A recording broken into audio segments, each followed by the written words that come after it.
विधि 22 साल की नौवीं होती थी, जिसका अपनी दादी के अलावा दुनिया में कोई नहीं था। अचानक एक दिन दादी की मौत हो गई। विधि अब दुनिया में बिल्कुल अकेली रह गई थी। उसके बॉयफ्रेंड सनी के अलावा अब उसका इस दुनिया में कोई सहारा नहीं था। एक दिन विधि दादी की अलमारी खोलती है, जिसमें उसे एक पुरानी बैंक की पासबुक और लॉकर की चाबी मिलती है। विधि बहुत हैरान हो जाती है। वो जानती थी दादी कितनी मुश्किलों से घर चला रही थी।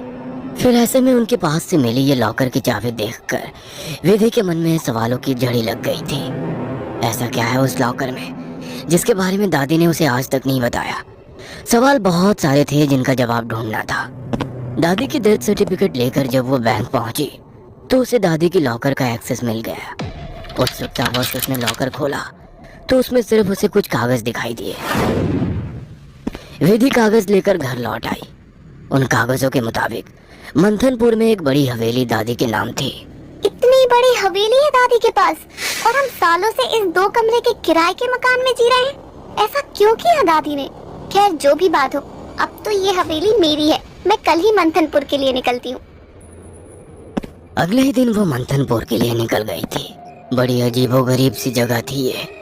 मेन रोड से हवेली की तरफ जाने वाली सड़क बिल्कुल सुनसान थी। गाड़ी तो क्या, पैदल चलता हुआ भी कोई इंसान नहीं दिख रहा था। सड़क पर गहरा सन्नाटा पसरा हुआ था। सड़क के दोनों तरफ घने ऊंचे पेड़ लगे थे।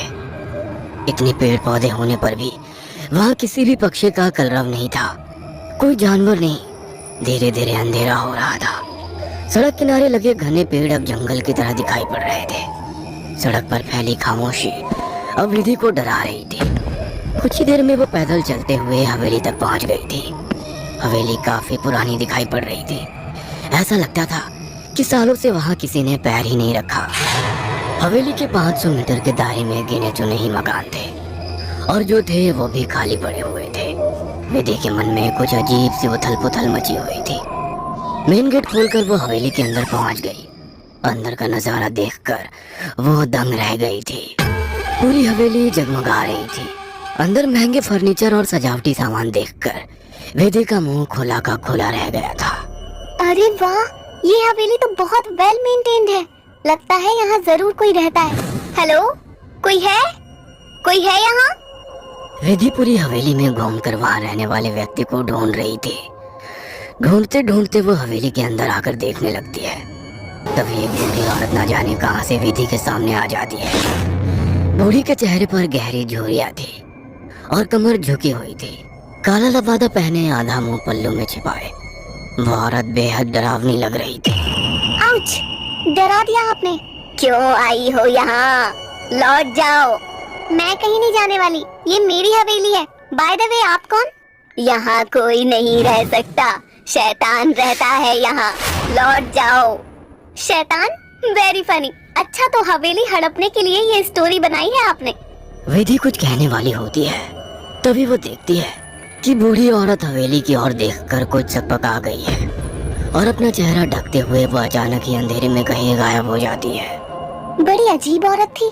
कुछ स्ट्रेंज ही जगह है। विधि हवेली के अंदर आ जाती है और अपना फोन निकालकर सनी को कॉल लगाती है। हेलो सनी, तुम विश्वास नहीं करोगे, ये हवेली तो हमारी सोच से भी ज्यादा खूबसूरत है। तुम बस जल्दी यहाँ आ जाओ। हाँ, मैं आज रात को ही निकलता हूँ। सुबह मिलते हैं, बाय। अगले दिन सुबह सनी भी हवेली पहुँच गया था।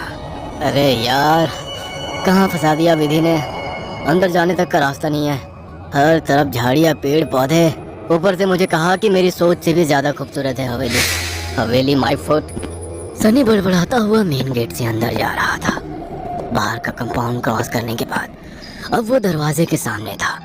उसके नॉक करने से पहले ही दरवाजा खुद ब खुद खुल गया। सनी हैरान रह गया था। अंदर पहुंचकर उसने देखा हॉल में कोई भी नहीं है।